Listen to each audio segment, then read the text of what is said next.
Continuing on with our clinical case series, this is another fun one.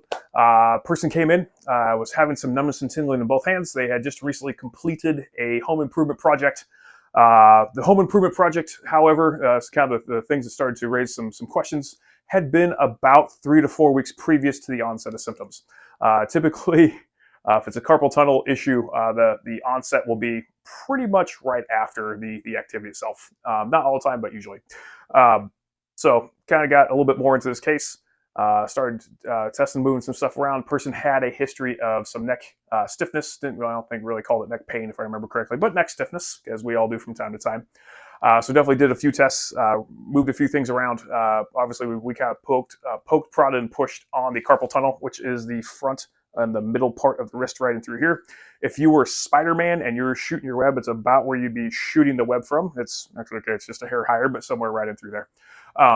This is a common area to get inflamed, to feel painful.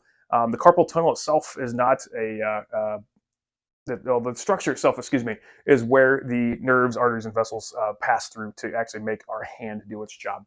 But in this case, we tested and moved the person around. Did some of the standard carpal tunnel tests. Yeah, we can make it kind of sore, kind of achy.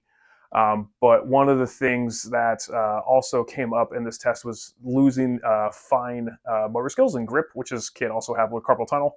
But then when we started to actually test the muscles and some of the other stuff, and then test the nerves and move the neck around a little bit, all of a sudden some stuff started to improve. So we knew we were probably on the right track by getting this person on a good rehab plan to get some neck mobility back.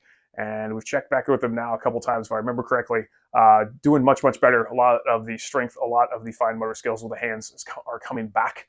I've gotten them on a good rehab protocol to get their neck joints moving.